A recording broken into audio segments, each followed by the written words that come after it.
She was unaware her delivery driver husband was actually the owner of the company when she kicked him and his sickly grandmother out in the snow to marry a regional manager. What he did would shock her beyond comprehension. Victoria Matthews stood in the doorway of their modest apartment that December evening, her perfectly manicured fingers gripping the eviction notice she'd typed herself, while her husband of 3 years, dressed in his worn delivery uniform with the company logo barely visible, carried his frail, oxygen-dependent grandmother through the bitter cold toward an uncertain future. The regional manager she'd been seeing in secret had promised her a life of luxury and status, but he had no idea that the man he'd been ordering around for months, the man whose wife he'd been seducing with expensive dinners and false promises, held every string of power in his hands.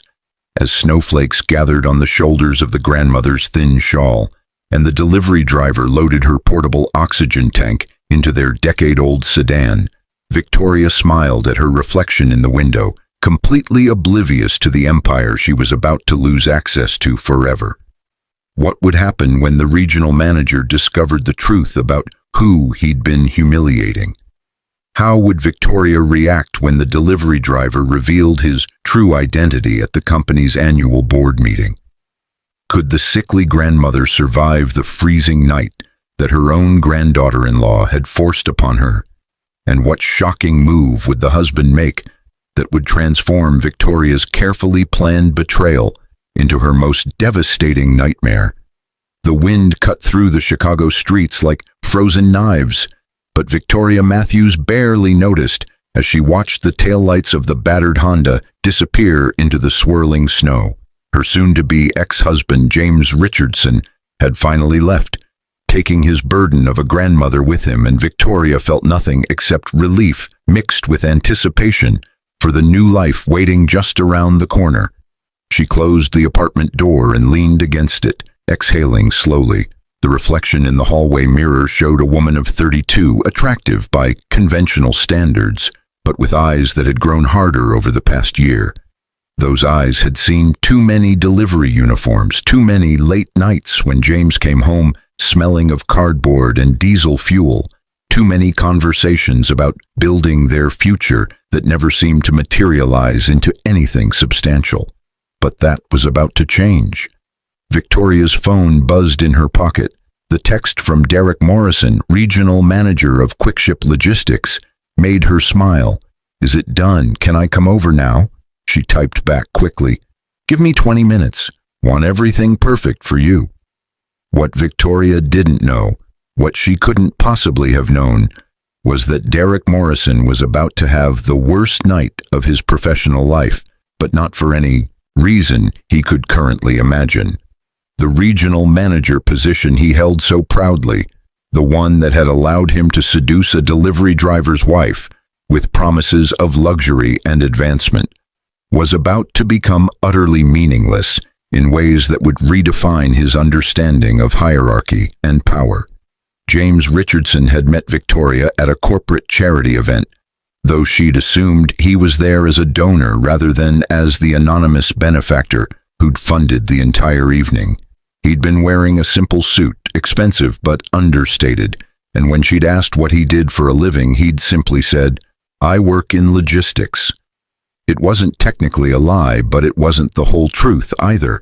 The truth was that James Richardson, at age 28, had inherited Quickship Logistics from his father, who'd built it from a single delivery van into a regional powerhouse with 14 distribution centers and over 3,000 employees. But James had also inherited his father's philosophy: never let wealth separate you from understanding the business from the ground up. His father, Robert Richardson, had made James promise something on his deathbed. Spend at least 5 years working as a regular employee before you take the throne. Learn what makes this company actually run, not from reports or boardrooms, but from the loading docks and delivery routes.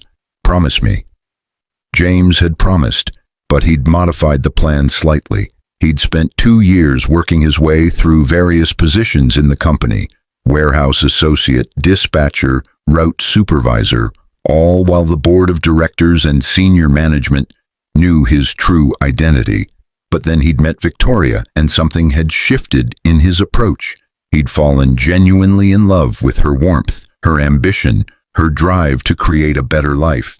But he'd also noticed how her eyes lit up when she talked about success and status, how she measured people's worth by their job titles and bank accounts. James had made a decision that would prove either brilliantly insightful or catastrophically foolish. He would tell her he was a delivery driver, nothing more, and see if their love could survive without the weight of his wealth attached to it. "I want to be loved for who I am, not what I own," he'd confided to his grandmother Eleanor, the only family member he had left after his parents' deaths. Eleanor had raised her eyebrows from her armchair, oxygen tube trailing from her nose to the portable tank beside her. "That's noble, Jamie, but it's also dangerous. You're testing her, and tests like that rarely end well for anyone." But James had been determined, and Victoria had seemed genuinely in love with him, despite his modest delivery driver salary. They'd married in a small ceremony, moved into a reasonable apartment, and for the first year, everything had seemed perfect. The cracks had started showing in year 2. Victoria moved through the apartment quickly, removing the last traces of James and Eleanor from the living space. The oxygen tank stand went into the closet. The photographs came down from the walls. The modest furniture that James had brought from his grandmother's old house, pieces that were actually valuable antiques, though Victoria had never bothered to look closely enough to notice, she pushed into the spare bedroom. Within 30 minutes, the apartment looked like a different place, ready for the new chapter of her life with Derek Morrison, a man who understood success and wasn't afraid to pursue it. Derek arrived at 8:30 carrying champagne and wearing a smile that suggested he'd won some kind of victory. In his mind, he absolutely had. He'd identified an unhappy wife, cultivated her dissatisfaction with her delivery driver husband, and positioned himself as the superior alternative. It was a game he'd played before, though never with quite such satisfying results as watching one of his own drivers get kicked out into the snow. "You actually did it," Derek said, setting the champagne on the counter and pulling Victoria into an embrace. "I'm proud of you. That took courage." Victoria melted into his arms, breathing in his expensive cologne. "I couldn't do it anymore, Derek. The constant smell of diesel fuel, the way he'd come home exhausted every night, the way he wasted our money taking care of that sick old woman who isn't even really his responsibility. She's his grandmother. Let her children take care of her." Derek kissed her forehead. "You deserve so much better, and starting Monday, you're going to have it. I've already talked to HR about bringing you on as my executive assistant. $45,000 to start, full benefits, company car allowance. You'll be making almost as much as your ex-husband." What Derek didn't know, what he would discover in less than 72 hours, was that James Richardson's actual annual compensation, when you included his dividends, stock options, and profit sharing as the majority owner of Quickship Logistics, exceeded $7 million. But Derek was thinking only of base salaries, of the small-minded hierarchies he understood, completely unaware that he'd been playing a game where he didn't even know the actual rules. Derek Morrison had called James Richardson into his office for what he'd assumed would be a routine disciplinary meeting, but was actually an opportunity to humiliate the man whose wife he'd been seducing for the past 6 months. "Richardson, sit down," Derek had said, not looking up from his computer screen, a power play he'd learned from a management book. James had sat, still wearing his delivery uniform, his expression neutral. "What can I do for you, Mr. Morrison?" "Your delivery times have been slipping. Route 12 should be completed by 4:30, but you've been coming in after 5 consistently for the past 2 weeks. Derek had finally looked up, his expression stern. "That's unacceptable. We have standards here." James had nodded slowly. "My grandmother has had some medical appointments. I've been making up the time by skipping my lunch breaks, so the total hours are the same." I don't care about total hours, Richardson. I care about route completion times. If you can't handle the route as assigned, we'll need to find someone who can. Derek had leaned back in his chair, enjoying the power dynamic. Also, I'm going to need you to work this weekend. Double shift on Saturday, full shift on Sunday. We're short-handed. I can't this weekend, James had said quietly. My grandmother has a procedure scheduled, and I'm her only— Did I ask if you could, Richardson? Derek had interrupted. I'm telling you that you will. This is your job. If you want to keep it, you'll be here Saturday at 6 a.m. If you don't show up, don't bother coming back Monday. James had stood up slowly, and for just a moment, Derek had seen something in the other man's eyes. Not anger exactly, but a kind of assessment, as if James were looking at a specimen under a microscope and finding it wanting. I'll be here Saturday, James had said quietly, and then he'd left. Derek had smiled to himself. Victoria had already told him she was planning to end things with James that week, and Derek had wanted to make sure the delivery driver was thoroughly demoralized before the axe fell. It made the whole thing more satisfying somehow. What Derek hadn't known was that James had recorded the entire conversation on his phone, not for any immediate purpose, but simply because he'd learned over his years of undercover work that documentation was power. He'd also made a mental note that Derek Morrison's management style was exactly the kind of toxic behavior that had no place in quick-ship logistics culture, and that changes would be coming soon. But James had decided to wait. He'd wanted to see how this situation with Victoria would resolve itself naturally, without his intervention. He'd hoped, even then, that she might change her mind, that the woman he'd fallen in love with might remember what had brought them together in the first place. He'd been wrong. Eleanor Richardson sat in the passenger seat of James's old Honda, the oxygen tank secured in the back seat, watching the snow accumulate on the windshield as her grandson drove in silence. They were headed to a hotel, a nice one she suspected, though James would never say it outright, but her mind was elsewhere. She'd seen this coming for months, though she'd hoped she was wrong. Victoria had started looking at James differently sometime around the 18-month mark of their marriage. The looks of affection had been replaced with assessment, as if she were constantly calculating whether she'd made the right investment. The conversations had shifted from we to I, from shared dreams to individual disappointments. Eleanor had tried to talk to James about it several times, but he'd been stubbornly optimistic, insisting that every marriage went through rough patches, that Victoria was just stressed about her career, that things would get better once they got past this difficult season. But Eleanor, who'd been married for 47 years before her husband passed, knew the difference between a rough patch and a fundamental incompatibility. Victoria didn't love James. She loved the idea of success. And James, in his delivery uniform and modest lifestyle, didn't fit that vision. You should tell her the truth, Eleanor had said just last week, during one of Victoria's increasingly rare visits to spend time with her husband's grandmother. Tell her what truth, Grandma? James had asked, though he knew exactly what she meant.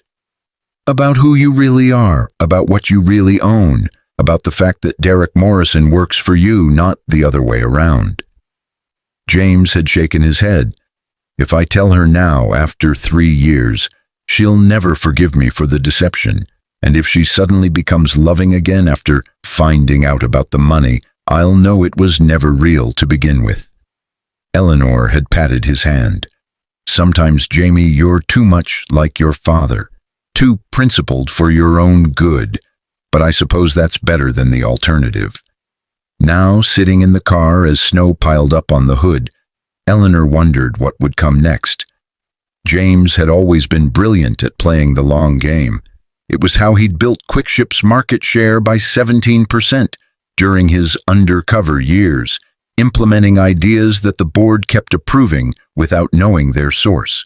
But this particular game had costs that went beyond business strategy. Where are we going? Eleanor asked quietly. James glanced at her, his expression softening. "The Parkview Hotel. I've rented us a suite for the month. After that, we'll figure something out." Eleanor knew that figuring something out probably meant moving into one of the 3 properties James owned in the Chicago area, but she didn't press. If her grandson wanted to maintain his cover a little longer, that was his choice. What she was curious about was what would happen on Monday, when the quarterly board meeting was scheduled. James had been planning something for weeks, she could tell. The way he'd been reviewing personnel files, the late-night calls with the board chairman, the amendments to company policy he'd been drafting, it all pointed to something significant.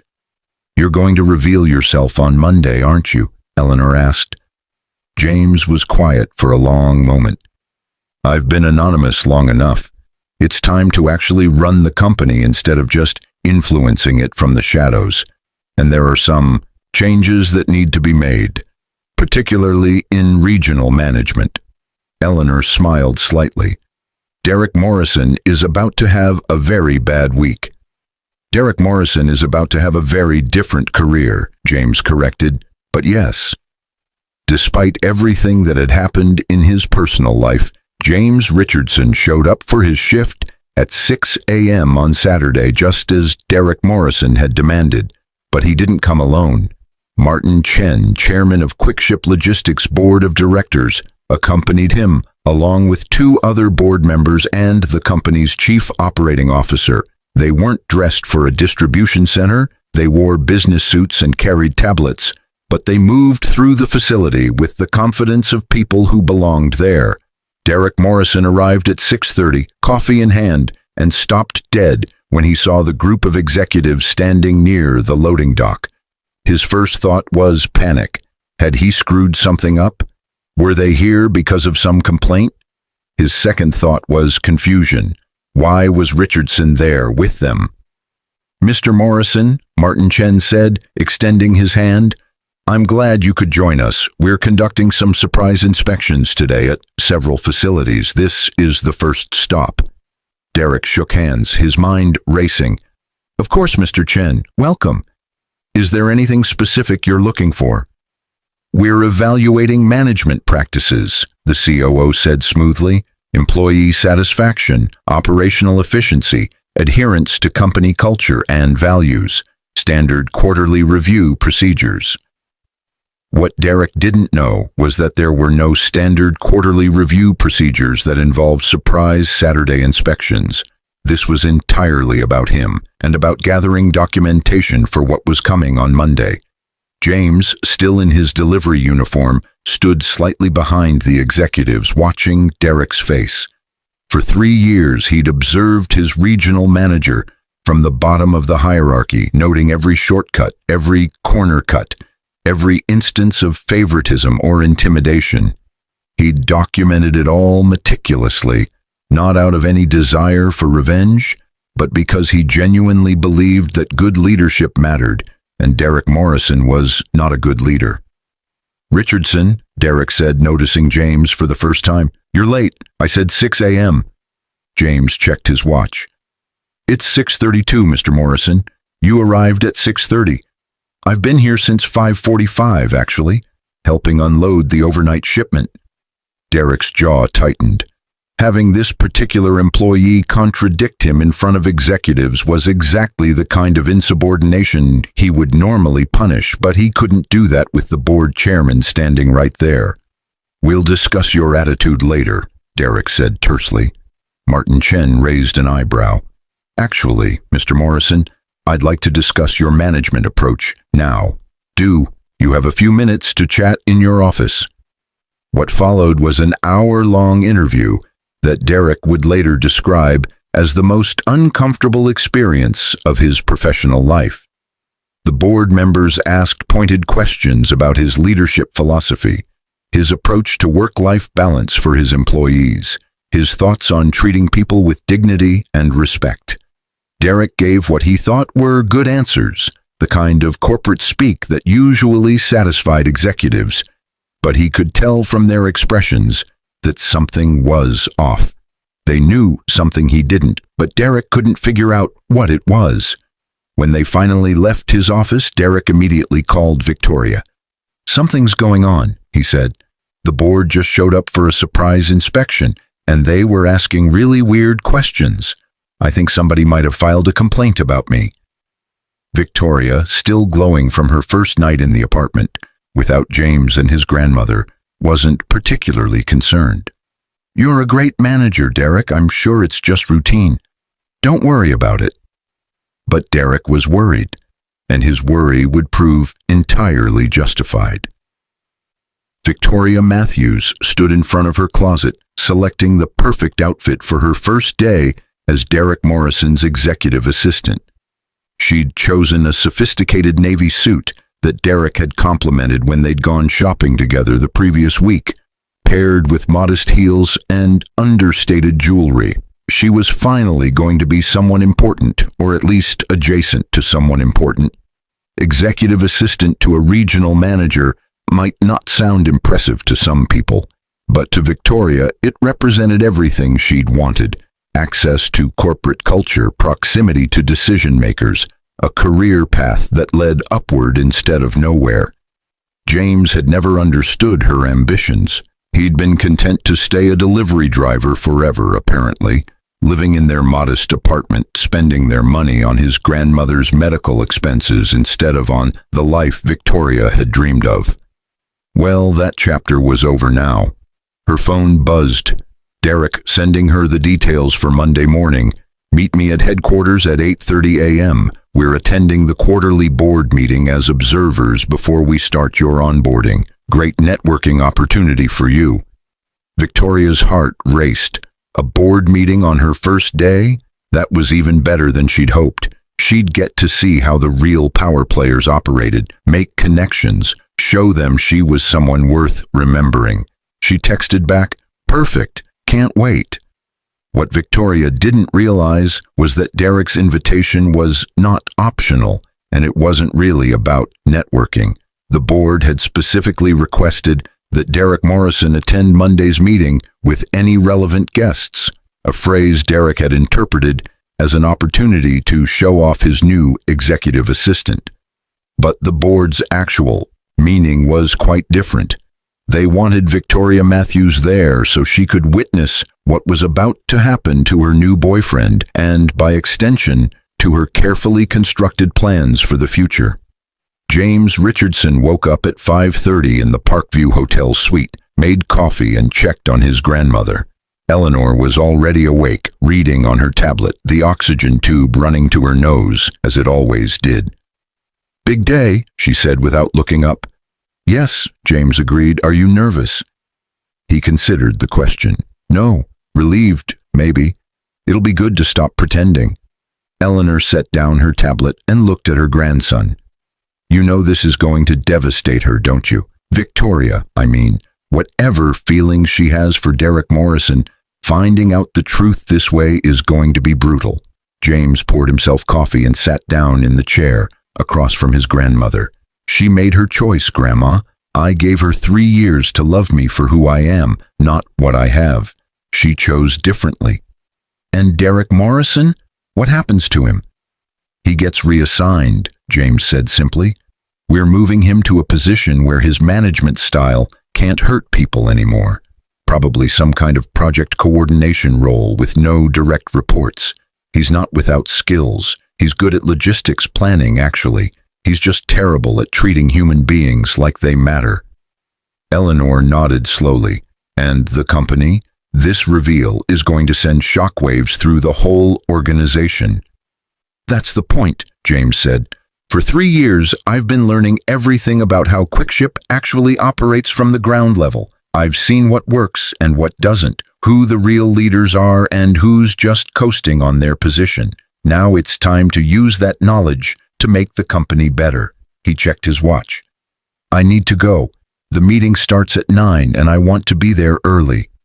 "What are you going to wear?" Eleanor asked with a slight smile. James grinned. "My delivery uniform at first, just for the dramatic effect. But I've got a suit in the car for after the initial reveal." "Your father would be proud," Eleanor said softly. "Not of the drama. He hated drama. but of the work you've put in, the way you've actually learned the business. He'd be very proud." James kissed his grandmother's forehead. "Thanks, Grandma. I'll call you when it's over." The Quickship Logistics boardroom occupied the entire top floor of the company's downtown Chicago headquarters, with floor-to-ceiling windows offering views of the city skyline. 23 people had gathered by 8:55 a.m. The 7 board members, the executive leadership team, several regional managers, including Derek Morrison, and a few observers and assistants. Victoria Matthews arrived with Derek at 8:45, her navy suit perfectly pressed, her confidence high. She noticed a few people giving her curious looks, probably wondering who Derek's new assistant was, but she ignored them, focusing instead on trying to memorize names and faces of the powerful people in the room. Derek was more nervous than Victoria had ever seen him. He kept checking his phone, adjusting his tie, scanning the room as if looking for threats. "This is weird," he muttered to Victoria. "Board meetings don't usually include regional managers unless something big is happening." "Maybe they're announcing a restructuring," Victoria whispered back, "or a promotion. You've been doing great work. Maybe this is your moment." Derek wanted to believe that, but the presence of the board chairman, the COO, and several attorneys from the company's legal team suggested this wasn't about promotions. At exactly 9 a.m., Martin Chen called the meeting to order. "Thank you all for being here. We have some significant announcements to make this morning, and I wanted to ensure we had the appropriate witnesses present." He paused, scanning the room. "Many of you know that Quickship Logistics has operated for the past 5 years under an unusual arrangement. Our founder, Robert Richardson, passed away 5 years ago, leaving the company to his son James with specific conditions. Those conditions required James to work in the company at ground level for a minimum of 5 years before assuming his role as owner and CEO. Derek felt Victoria's hand tighten on his arm. Something in her expression had changed, though she didn't yet understand why. Martin continued, "That 5-year period ended last month. James has spent the past 3 years working as a delivery driver, route supervisor, and in various other positions throughout the company, learning our operations from the ground up. Today, we're officially recognizing his ownership and announcing his appointment as Chief Executive Officer of Quickship Logistics." The room buzzed with murmurs. Several people looked confused. One of the other regional managers leaned over to Derek and whispered, "Did you know about this?" Derek shook his head, his face pale. His mind was racing, trying to connect dots that didn't quite fit together yet. Martin Chen gestured toward the door. "James, would you like to join us?" The boardroom door opened and James Richardson walked in, still wearing his delivery uniform. Victoria's coffee cup slipped from her fingers, splashing across the table. Several people turned to look at her, but she barely noticed. Her entire world had just inverted itself in a way that defied comprehension. That was her husband, her ex-husband, the delivery driver she'd kicked out into the snow 3 days ago, walking into the boardroom, being introduced as the owner of Quickship Logistics. Derek Morrison's reaction was slower, but no less devastating. The delivery driver he'd been humiliating for months, the man whose wife he'd seduced, the employee he'd threatened with termination just last week. That man was his boss, had always been his boss, would always be his boss. James stood at the head of the table, still in his uniform, and looked around the room with calm, measuring eyes.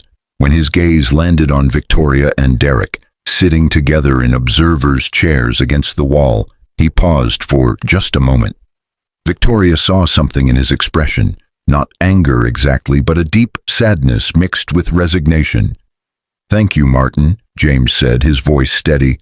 "For those of you who don't know me or who know me only as a colleague in the field, let me introduce myself properly. I'm James Richardson, majority owner of Quickship Logistics, and as of today, your CEO."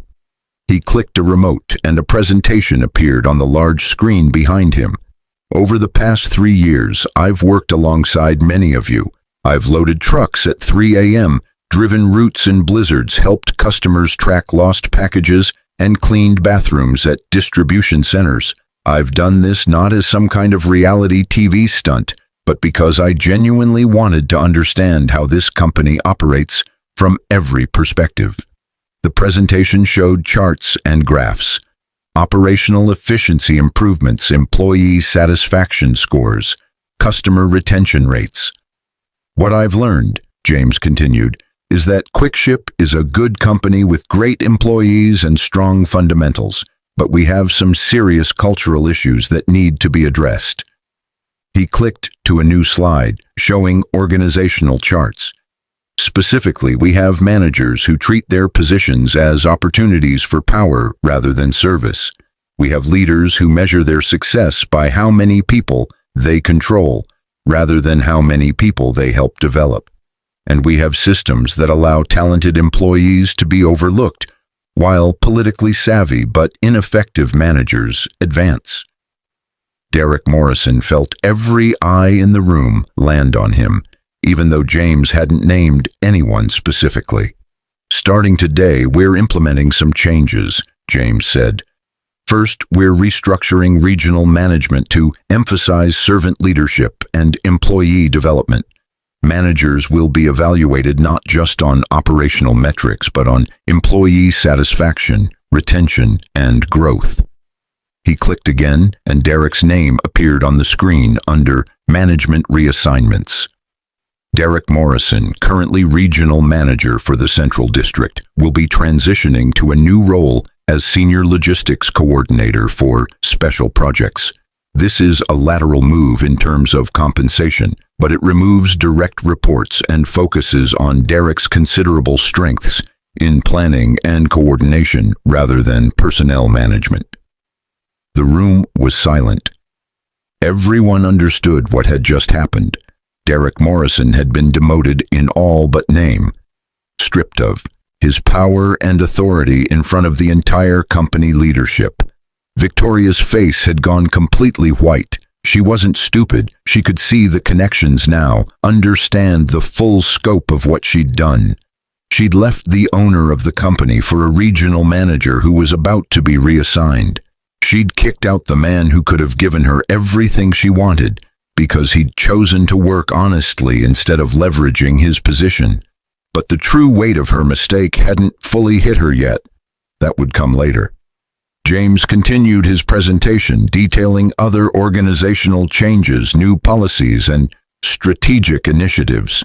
He was professional and thorough, showing none of the personal turmoil he must have been feeling. Only those who knew him well, like Martin Chen and Eleanor, would have noticed the slight tension in his jaw when his eyes occasionally drifted to where Victoria sat, frozen in shock.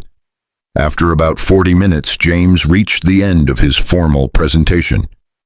I want to thank everyone for their dedication to QuickShip Logistics. This company succeeds because of your hard work, not because of any one person's decisions. Going forward, I'm committed to ensuring that everyone who contributes to our success is recognized and rewarded appropriately. Martin Chen stood up. Thank you, James. I think I speak for the entire board when I say we're excited to see what you'll accomplish in your official capacity as CEO. You've already proven your commitment to this company in extraordinary ways. As people began to gather their materials and prepare to leave, James held up a hand. One more thing before we adjourn. I want to address something directly because I believe in transparency and I don't want rumors to spread. He looked directly at Derek and Victoria. Some of you may have noticed that Derek Morrison brought a guest to today's meeting, Victoria Matthews. What you may not know is that Victoria and I were married until 3 days ago when she ended our relationship to be with Derek. The room went completely silent. Several board members exchanged shocked glances. Derek looked like he wanted to disappear into the floor. I'm not mentioning this to embarrass anyone, James continued, his voice even, but because I want to be clear about something. My decision to reassign Derek has nothing to do with my personal situation. Derek's management style has been problematic for over a year, and I've been documenting issues with his leadership since I started working in his region. The personnel changes announced today were planned before my personal life imploded, and they would be happening regardless of who Derek is or isn't dating. He paused, letting that sink in. However, I also want to be clear that Victoria Matthews will not be joining Quickship Logistics in any capacity. The offer of employment that Derek made to her is rescinded, as he did not have the authority to make hiring decisions for executive positions without board approval.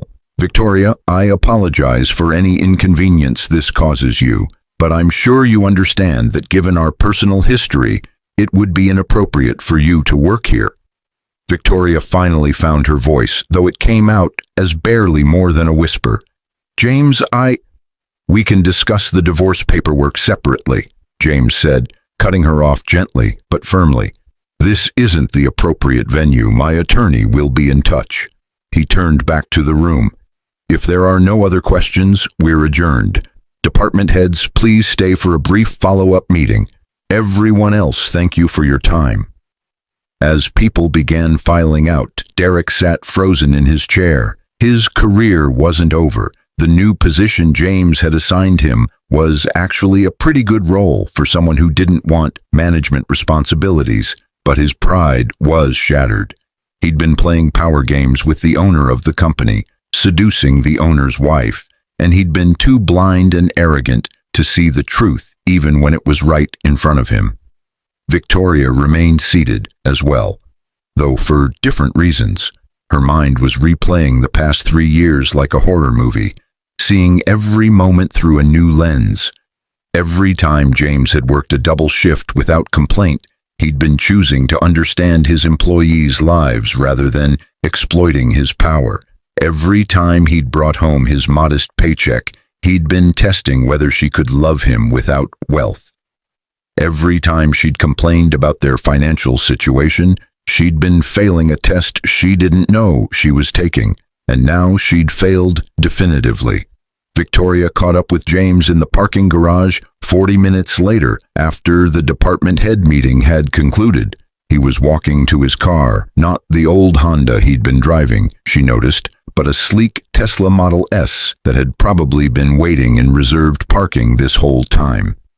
James, please, she called out. Please, we need to talk. He stopped, turned around, and waited for her to approach. His expression was neutral, neither angry nor welcoming. I didn't know, Victoria said, the words tumbling out. I swear to God, James, I didn't know who you were. I thought you were just a delivery driver who didn't care about success or ambition or building a future. I was building a future, James said quietly. I was building this company into something better. I was learning how to lead with wisdom instead of just authority.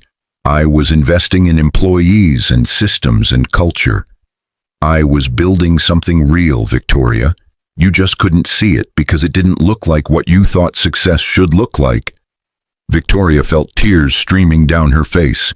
If you had just told me, if I had told you, you would have loved my money, not me, James interrupted. And I wanted to be loved for who I actually am, not what I can buy.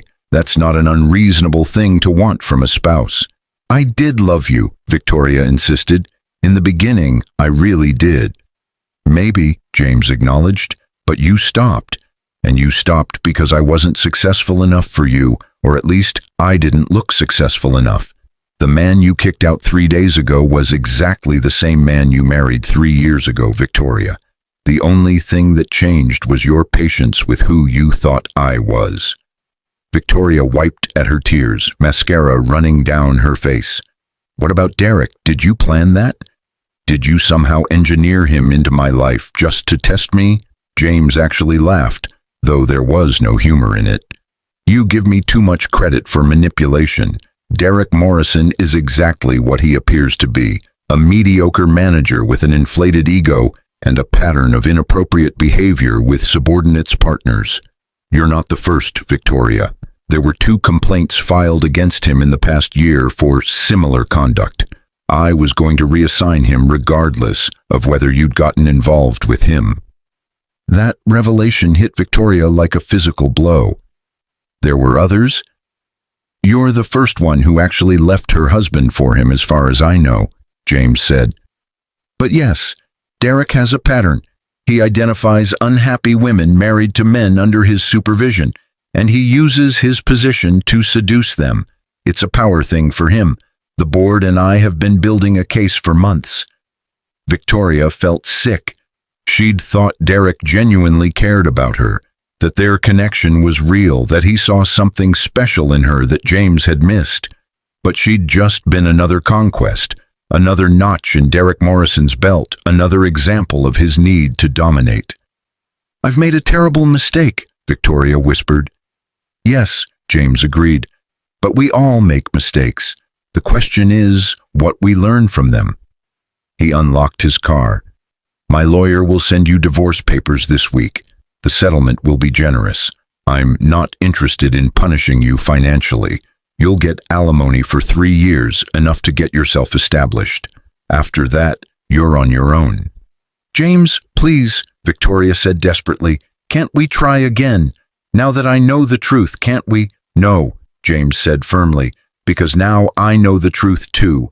I know that you couldn't love me when you thought I was ordinary. I know that you valued status over character, appearance over substance. I know that when things got hard, you didn't communicate with me or work to fix our problems.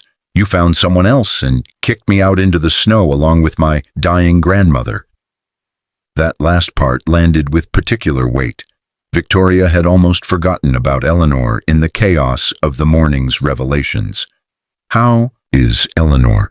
Victoria asked quietly. "Alive, despite your best efforts," James said, his voice harder than she'd ever heard it. "We spent Friday night in a hotel because you threw us out with nowhere to go. My 83-year-old grandmother, who needs oxygen to breathe, spent hours in a freezing car because you couldn't be bothered to show basic human decency. That, Victoria, is what I can't forgive. You didn't just betray me. You endangered someone vulnerable and defenseless because she was inconvenient to your plans." Victoria had no response to that. She'd thought of Eleanor as a burden, an obligation that James was foolish to maintain. She'd never considered her as a person, as someone's beloved grandmother, as a woman who'd raised James when his parents died and who deserved better than being thrown out into the snow. "I'm sorry," Victoria said, though she knew it was inadequate. "I believe you," James said, "but sorry doesn't change anything. Goodbye, Victoria." He got into his Tesla and drove away, leaving Victoria standing alone in the parking garage, the ruins of her carefully constructed plans scattered around her like debris. James Richardson sat in his new office, the CEO's suite that had remained empty for 5 years while he learned the business from the ground up, reviewing employee satisfaction surveys with his chief of operations. The changes he'd implemented were working. Employee retention was up 17%. Customer satisfaction had improved. Several toxic managers had been transitioned out of leadership roles, and a new culture of servant leadership was taking root. His grandmother Eleanor was doing better too. James had moved her into his penthouse apartment, hired a full-time nurse to help manage her medical needs, and spent his evenings with her when he wasn't traveling for work. She was still sick, still declining slowly, but she was comfortable and cared for and surrounded by love. "You did the right thing," Eleanor told him one evening as they sat together watching the sunset over Chicago. "With Victoria, with Derek, with all of it. I know it hurt, but you did the right thing." James nodded. "It did hurt. It still does sometimes. I really loved her, Grandma." "I know, sweetheart, but she didn't love the real you. She loved an idea of who she wanted you to be. That's not the same thing." "No," James agreed. "It's not." Eleanor was quiet for a moment, then asked, "Have you heard from her?" "Her lawyer contacts my lawyer about the divorce proceedings. It should be finalized next month, Beyond that, no. She moved out of the apartment, got a job at a different company, something in marketing, I think. Derek's in his new position and apparently doing fine. I hear he's dating someone from accounting now. Do you think he learned anything? Eleanor asked. James considered the question. I think he learned not to seduce the boss's wife. Whether he learned to treat people with actual respect, I'm not sure. But he doesn't have the power to hurt people the way he used to, and that's what matters. Eleanor patted his hand. Your father would be proud of you, not just for how you handled this situation, but for everything. You've become the leader he hoped you'd be. James smiled, though his eyes were sad. I wish he could see it. He can, Eleanor said with certainty. Wherever he is, he knows, and he's proud. They sat in comfortable silence as the sun sank lower, painting the Chicago skyline in shades of orange and gold. James thought about the past 3 years, about everything he'd learned and everything he'd lost. The experience had cost him his marriage and tested his faith in people, but it had also given him something valuable, certainty about who he was and what he stood for. He'd learned that true success wasn't about appearances or status symbols.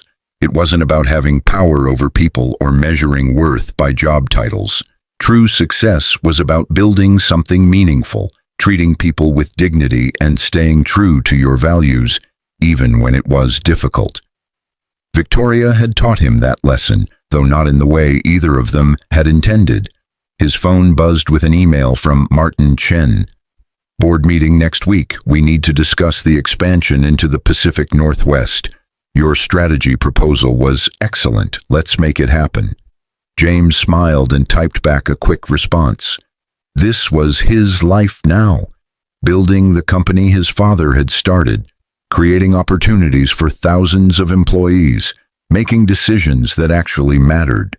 It wasn't the life he'd imagined 3 years ago when he'd married Victoria, but it was a good life nonetheless. And somewhere across the city, in a modest apartment that was considerably smaller than the one she'd shared with James, Victoria Matthews looked at her own reflection in the mirror and wondered how she'd gotten everything so wrong. The divorce was almost final. Derek had lost interest in her within 6 weeks, moving on to his next conquest. Her new job was fine but unremarkable, with no real prospects for advancement. She thought about the Tesla she'd seen in the parking garage, about the penthouse apartment James had moved into, about the life she could have had if she'd just been patient, if she'd just valued the man instead of his perceived status. But mostly she thought about the moment when James had told her goodbye in that parking garage, his voice sad but firm, his decision final. She'd wanted to be someone important, someone successful, someone who mattered. Instead, she'd become someone who'd thrown away something real in pursuit of something shiny and false. The lesson had been expensive, but Victoria was finally learning it. Success isn't about how things look from the outside. It's about who you are when nobody's watching, about the choices you make when things are difficult, about whether you can love people for who they are rather than what they can give you. She'd failed that test spectacularly, but perhaps, in time, she'd get another chance to prove she'd learned something from the failure. Or perhaps not. Some mistakes once made can't be unmade. Some bridges once burned can't be rebuilt. Victoria closed her eyes and whispered to the empty apartment, "I'm sorry, James."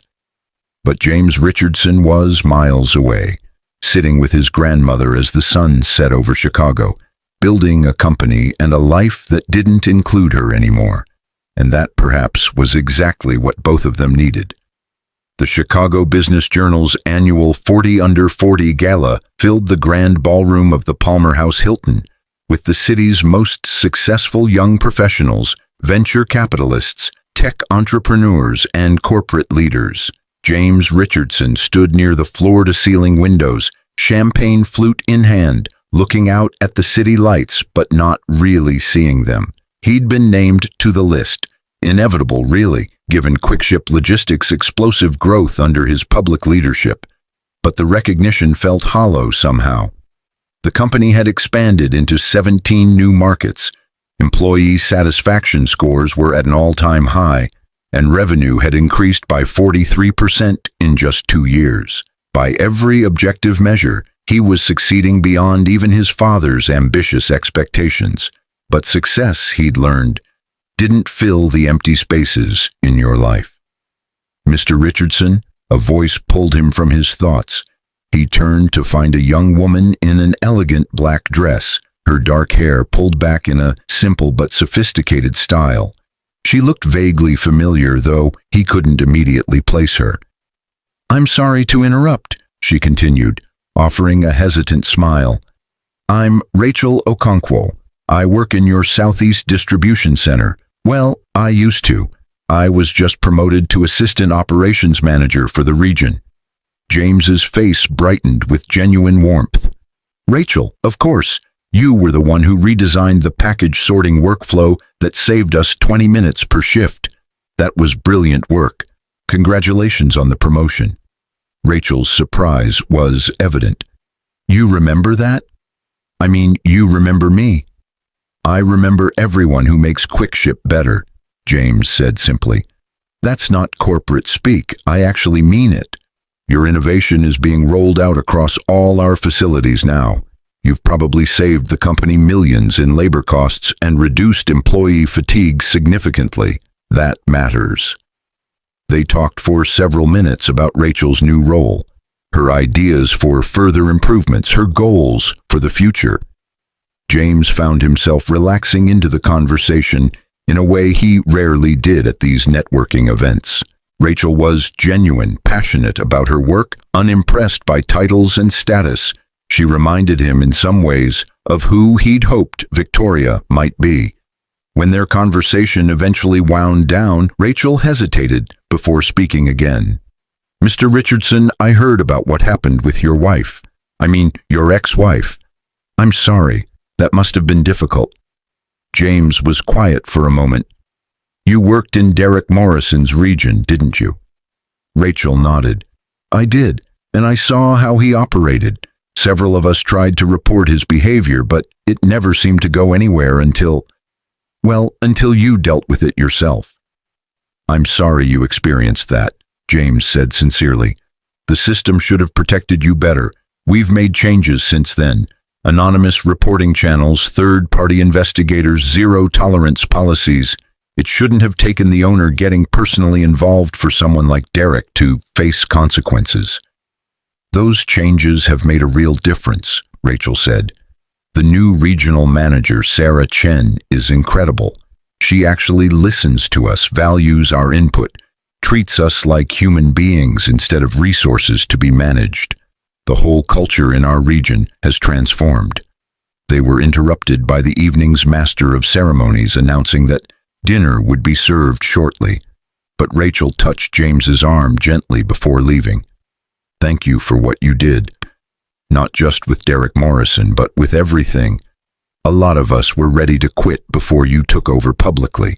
You saved more than just a company. You saved people's livelihoods and dignity." After she left, James stood alone again, thinking about that conversation. This was why the work mattered, why the painful lessons of the past 3 years had been worth learning.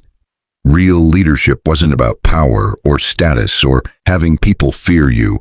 It was about creating environments where talented people like Rachel could thrive. "You're brooding again," a familiar voice said from behind him. James turned to find his grandmother Eleanor approaching slowly, supported by a sleek walker but looking stronger than she had in years. The new treatment protocol her doctors had started 6 months ago was working small miracles, giving her energy and independence she hadn't had in a long time. "I'm not brooding, Grandma," James protested. "I'm reflecting." Eleanor laughed, the sound raspy but genuine. "That's just brooding with better vocabulary. Come sit with me. These old bones can't stand for too long, even with the walker." They found a quiet table in the corner, away from the networking clusters.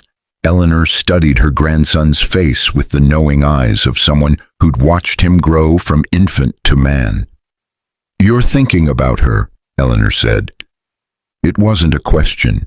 James didn't pretend to misunderstand. Sometimes. Not as much as I used to, but sometimes. Is that pathetic? It's human, Eleanor corrected gently. You loved her. Love doesn't just disappear because someone betrays you. It fades over time, transforms into something else, but it doesn't vanish instantly. I saw her last month, James admitted, at a coffee shop downtown. She didn't see me. I left before she could, but she looked different. Older somehow, though it's only been 2 years. Tired. Eleanor was quiet for a moment, then asked, "Did you want to talk to her?" James considered the question honestly. No, maybe a year ago I would have. I spent a lot of time imagining what I'd say if I ran into her, how I'd prove that I'd moved on and was doing great. But actually seeing her, I realized I didn't need to prove anything. Her opinion of me doesn't define my worth anymore. That's growth, Eleanor said approvingly. The divorce was finalized 14 months ago, James continued. I signed the papers, she got her settlement, and that was it. Sometimes I wonder if she ever thinks about what she gave up, if she has any regrets, or if she's found whatever it was she was looking for when she left me for Derek. Eleanor patted his hand. Does it matter? No, James admitted, it doesn't, but I'm still curious. What James didn't know, what he couldn't have known sitting in that ballroom surrounded by Chicago's elite, was that Victoria Matthews was, at that exact moment, sitting alone in her apartment reading that very same Chicago Business Journal article about the 40 under 40 honorees. Victoria's studio apartment in Lincoln Park was nice enough, certainly nicer than what many single women in Chicago could afford, but it was a fraction of the size of the penthouse she could have been living in if she'd made different choices. She'd furnished it carefully with pieces from Target and IKEA, creating a space that was functional but impersonal, as if she were still waiting for her real life to begin. The magazine lay open on her coffee table, James's professional headshot staring up at her. The article detailed his accomplishments. Youngest CEO of a major logistics company in the Midwest, innovative leadership practices that had become case studies at business schools, philanthropic work-funding education programs for warehouse workers. There was no mention of his personal life, no indication whether he was dating anyone or had moved on. The article focused entirely on his professional achievements, but Victoria could read between the lines. This was who James had always been, someone who changed lives quietly, who built things that mattered, who measured success by impact rather than appearances. And she'd been too blind to see it. Her phone buzzed. Derek Morrison's name appeared on the screen, a text message asking if she wanted to grab drinks. Victoria deleted it without responding, just as she'd deleted his last dozen messages. Derek had circled back to her several times over the past 2 years, usually when whatever relationship he was currently in had ended, apparently thinking Victoria might be desperate enough to take him back. She wasn't.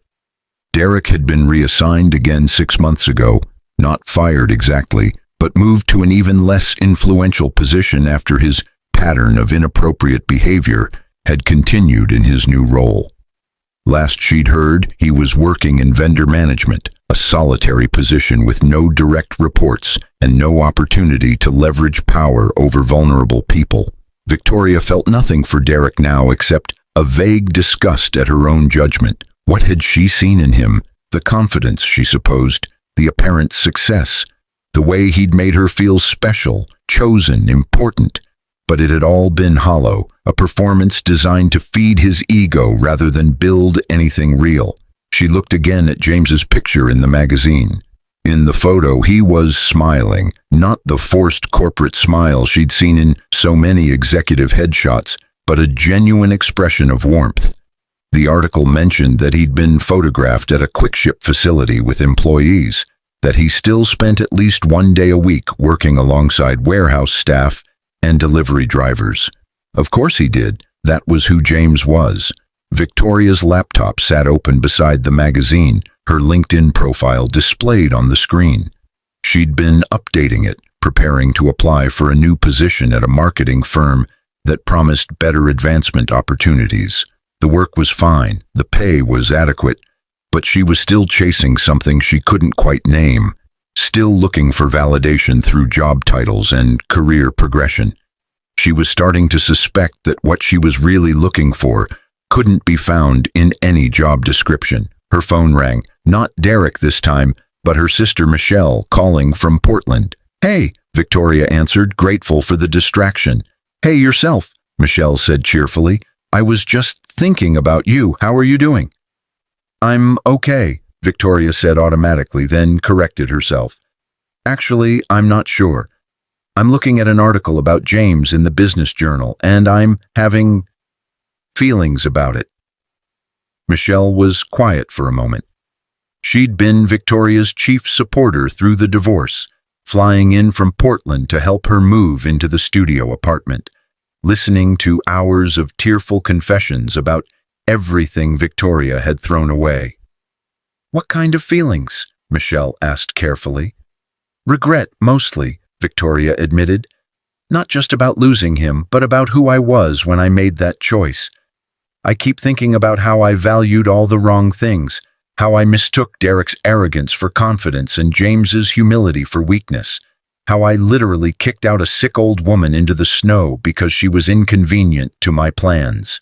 "You've grown a lot in 2 years," Michelle said gently. "That's what matters now. Not who you were then, but who you're becoming." Victoria wasn't sure she had grown, though. She was still chasing career advancement, still measuring her worth by external achievements, still looking for validation in all the same places that had led her astray before. "Do you think he ever thinks about me?" Victoria asked quietly. Michelle hesitated. "Does it matter?" "Everyone keeps asking me that," Victoria said with a bitter laugh. "But yes, it matters to me. I need to know if I completely destroyed something that could have been salvaged or if it was already broken beyond repair." "Vic," Michelle said carefully, "you kicked him and his dying grandmother out into the snow so you could be with his employee. Then it turned out he was actually the owner of the entire company, and you'd left him for someone who was about to be demoted. I don't think there's any salvaging that." Victoria knew her sister was right, but the truth still stung. "I know, I keep wondering what would have happened if I'd been patient, if I'd trusted him, if I'd valued character over status. You'd probably be living in a penthouse right now, married to a CEO and actually happy," Michelle said bluntly. "But you can't change the past, Vic. You can only decide who you want to be going forward." After they hung up, Victoria sat in silence for a long time, looking at James's picture in the magazine. She thought about writing him a letter, not asking for anything, just apologizing properly, telling him she understood now what she'd thrown away. But what would be the point? The divorce was final. He'd moved on. Any letter she sent would just be another attempt to make herself feel better, to ease her own guilt rather than actually contributing anything positive to his life. Some mistakes, Victoria was learning, couldn't be fixed with apologies. Some bridges, once burned, stayed burned. All you could do was learn from the ashes and try not to make the same mistakes again. She closed the magazine, shut her laptop, and went to bed, wondering if she'd ever stop measuring her life against the one she could have had. James returned home around 11, loosening his tie as he stepped into the penthouse apartment that still sometimes felt too large for one person. Eleanor was already asleep. The evening events exhausted her, though she refused to admit it, and the nurse had left a note saying everything had gone smoothly. He poured himself a whiskey and stood at the floor-to-ceiling windows, looking out at the Chicago skyline. This view had cost him $7 million, but money, he'd learned, was just a tool. It could buy comfort and security and opportunities, but it couldn't buy the things that actually mattered. His phone buzzed with a text from Rachel Okonkwo. "Thank you for the conversation tonight. It reminded me why I love working for Quickship. You're building something special." James smiled and texted back, "We're building something special. It's not just me, it's people like you who make the difference." He thought about the evening, about the conversations he'd had with young professionals who were hungry to make an impact, about the recognition that meant something because it represented real achievements rather than just inherited wealth. His father had been right. The 5 years of working from the ground up had been essential. They'd taught him things no MBA program could have conveyed, given him credibility with employees that no title alone could provide. But the past 2 years of public leadership had taught him something else. Visibility came with its own challenges and loneliness. Everyone wanted something from the CEO. Access, opportunities, connections, favors. It was hard to know who genuinely cared about him as a person versus who saw him as a stepping stone to their own success. He thought about Victoria sometimes, not constantly anymore, but in quiet moments like this. He wondered if she'd found what she was looking for, if Derek Morrison had turned out to be the upgrade she'd imagined, if she ever regretted her choice. But mostly he wondered if he'd ever be able to trust someone again.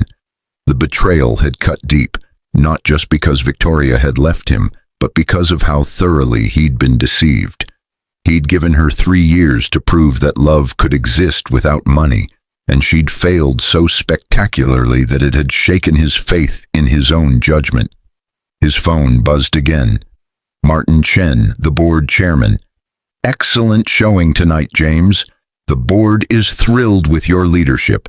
Your father would be incredibly proud." James appreciated the sentiment, but he wondered if it was entirely true. His father had been proud of building the company, yes, but he'd also been proud of his marriage, his family, his life outside of work. Robert Richardson had managed to balance success with genuine human connection in a way that James was still struggling to find. The penthouse felt very empty suddenly. Beautiful, expensive, perfectly decorated, and completely empty. James finished his whiskey and went to check on his grandmother one last time before bed. Eleanor was sleeping peacefully, the oxygen machine humming softly beside her bed. He adjusted her blanket gently and kissed her forehead. "At least I still have you, Grandma," he whispered. Eleanor's eyes fluttered open briefly. "You'll find someone else, Jamie," she murmured, half asleep. "Someone who sees you clearly, someone worthy of you." "Maybe," James said softly, "but I'm not in a hurry." "Good," Eleanor said, her eyes closing again. "Better to be alone than to be with the wrong person. Your father taught me that." James smiled, though she couldn't see it. "Sleep well, Grandma." He returned to his own room, changed into comfortable clothes, and lay in his king-sized bed, staring at the ceiling. Tomorrow would bring new challenges. A merger discussion with a West Coast competitor, a presentation to investors, a site visit to the new distribution center in Minneapolis. The work never stopped, and James was grateful for that. Work, at least, made sense. Put in the effort, make good decisions, treat people well, and you got results. Relationships were messier, more unpredictable, more vulnerable to the kind of catastrophic misjudgment he'd made with Victoria. But somewhere in the back of his mind, he could hear his father's voice. "The business is important, son, but don't let it be everything. The richest man in the cemetery is still dead. What matters is who you loved and who loved you back." James fell asleep thinking about that, about the difference between success and fulfillment, about whether he'd ever find someone who could see past the money and the title and the penthouse to the man underneath. Someone who would have loved him just as much when he was wearing a delivery uniform and living in a modest apartment. Someone, in other words, who was nothing like Victoria Matthews. The Quickship Logistics annual company picnic filled Grant Park with over 5,000 employees and their families, a tradition James had started in his first year as public CEO. He moved through the crowd easily, stopping to talk with warehouse workers, delivery drivers, office staff, and executives without any visible distinction in how he treated them. Rachel Okonkwo, now the regional operations director for the entire Midwest, walked beside him with her husband Marcus and their 2-year-old daughter. "This is incredible, James," she said, gesturing at the massive gathering. "I remember when these picnics were just departmental affairs with maybe 50 people. Now it's the whole company." "Culture matters," James said simply. "People work harder when they feel like they're part of something bigger than just a paycheck." They were interrupted by Eleanor, now 88, but surprisingly robust thanks to the experimental treatment that had exceeded everyone's expectations. She was accompanied by a woman James didn't immediately recognize, someone roughly his age with kind eyes and an easy smile, wearing jeans and a Quick-Ship volunteer t-shirt. "Jamie, I want you to meet someone," Eleanor said with barely contained excitement. "This is Dr. Sarah Chen, no relation to Martin. She's the physician who developed the treatment protocol that saved my life. She's been volunteering at the medical tent today, and I've been telling her all about my wonderful grandson."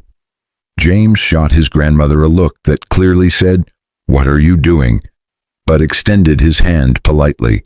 "Dr. Chen, it's a pleasure, and thank you, genuinely, for giving me more time with my grandmother. Your work has been miraculous." Sarah shook his hand with a firm, confident grip. "Please call me Sarah, and it's been my pleasure. Eleanor is one of my favorite patients. She actually follows the treatment protocol instead of arguing with me about it." They talked for several minutes about Eleanor's progress, about the research Sarah was conducting, about the challenges of making innovative treatments accessible to patients who couldn't afford experimental medicine. James found himself genuinely engaged in the conversation, impressed by Sarah's passion for her work and her complete lack of interest in his position or wealth. When Eleanor conveniently excused herself to check on the dessert table, leaving James and Sarah alone, he had to laugh. "My grandmother is not subtle," he said apologetically. Sarah smiled. "No, but she's delightful, and she clearly adores you." "The feeling is mutual," James said. "She's the only family I have left." They walked together through the park, conversation flowing easily. Sarah told him about her work at Northwestern Memorial Hospital, about her research into treatments for pulmonary diseases, about the challenges of balancing clinical practice with research demands. James found himself talking about Quick-Ship with genuine enthusiasm, explaining his philosophy of servant leadership and employee development.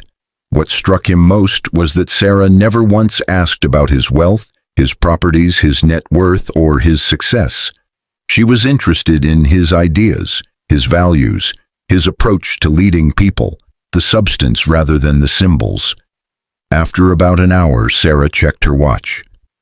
"I should get back to the medical tent. My volunteer shift isn't over for another hour, but this has been really nice, James. Your grandmother talks about you constantly, and I have to admit, I was skeptical. But you're actually as decent as she claims." James laughed. "That's probably the best compliment I've received in years. Would you be interested in having coffee sometime? Not as a patient's grandson and her doctor, but just as two people continuing this conversation?" Sarah's smile widened. "I'd like that. Though I should warn you, I'm terrible at dating. I work ridiculous hours. I'm passionate about my research to the point of obsession, and I have no interest in fancy restaurants or expensive gifts. I'd rather grab pizza and talk about things that matter." "That," James said softly, "sounds absolutely perfect." They exchanged numbers, and as Sarah walked back to the medical tent, James felt something he hadn't experienced in 7 years. Hope. Not the desperate hope of someone trying to fix what was broken, but the quiet hope of someone ready to build something new. Eleanor appeared at his elbow, looking entirely too pleased with herself. "She's wonderful, isn't she?" "Grandma, you're shameless," James said, but he was smiling. "I'm dying. Well, technically I was dying, but the point stands. I'm old and I've earned the right to meddle in my grandson's love life. Eleanor squeezed his arm. She's nothing like Victoria, Jamie. She doesn't care about your money or your title. She barely even knew who you were until I told her. I noticed, James said. And yes, she's wonderful. We're having coffee next week. Eleanor beamed. Your father would approve. He always said the right person would be someone who challenged you intellectually, matched your values, and didn't give a damn about your bank account. They stood together watching the picnic, watching QuickShip employees enjoying time with their families, watching the community that James had worked so hard to build. It wasn't perfect, no company ever was, but it was good, and it was getting better. James's phone buzzed, an email from his attorney with the subject line, FYI, Victoria Matthews. He almost deleted it without reading, but curiosity got the better of him. The email was brief. James thought you should know that Victoria Matthews was arrested yesterday for embezzlement from her employer. Apparently, she'd been skimming from client accounts for about 18 months. She's looking at serious prison time. I'm sure the press will connect her to you eventually, so I wanted you to hear it from me first. Let me know if you want our PR team to prepare a statement. David. James read the email twice, feeling a complicated mix of emotions. Sadness, mostly, not for himself, but for Victoria, for the person she'd become in her endless pursuit of success and status. The woman he'd married, for all her flaws, would never have stolen from clients. But somewhere along the way, she'd lost herself completely. Eleanor noticed his expression change. What is it? He showed her the email. Eleanor read it slowly, her face grave. That poor, foolish girl, Eleanor said quietly. She had everything and threw it away, and then she couldn't stop chasing what she'd lost. This is tragic, Jamie. Yes, James agreed. It is. Are you going to make a statement? James thought about it, then shook his head. No, this isn't about me. This is about Victoria's choices and their consequences. I'm not going to use her tragedy to make myself look good by comparison. I'll hope she gets the help she needs in prison, that she learns something from this, that she eventually finds some kind of peace. Eleanor smiled sadly. You're a better person than she deserved. No, James said. I'm just someone who learned expensive lessons about forgiveness and moving forward. Holding on to anger about Victoria would only poison my own life. She's suffering enough without me adding to it. They stood in silence for a moment, and then James tucked his phone away and turned back to the picnic, to the thousands of employees who were his responsibility and his purpose, to the life he'd built from the ashes of his marriage. In the distance, Sarah Chen was treating a child's scraped knee, her competence and compassion evident even from across the park. James found himself smiling, thinking about their coffee date next week, about the possibility of connection with someone who valued the same things he did. The past had been painful, but it had taught him what he needed to know. Success without character was meaningless, status without substance was empty, and love built on anything except genuine mutual respect and understanding was doomed to fail. Victoria had taught him all of that, though not in the way either of them had intended. Now, finally, he was ready to use those lessons to build something real. Come on, Grandma, James said, offering Eleanor his arm. Let's go get some barbecue before the ribs run out, and then maybe you can tell me more about Dr. Chen, purely for medical history purposes, of course. Eleanor laughed, the sound raspy but joyful. Of course, purely medical history, and it just so happens I know her favorite flowers, her coffee order, and the fact that she's been single for 2 years because she hasn't met anyone who interests her intellectually. You're impossible, James said fondly. I'm helpful, Eleanor corrected. There's a difference. They walked together through Grant Park, through the community of employees who'd become like family, toward a future that was uncertain but finally, genuinely hopeful. And somewhere across the city, in a holding cell awaiting arraignment, Victoria Matthews sat with her head in her hands, finally understanding, too late, far too late, the difference between what she'd wanted and what she'd actually needed. Some lessons cost everything to learn, but for those willing to actually learn them, even the most expensive mistakes could eventually lead to wisdom. The question was whether Victoria would use her time in prison to find that wisdom, or whether she'd spend the rest of her life blaming everyone except herself for the choices that had led her there. Time, as always, would tell.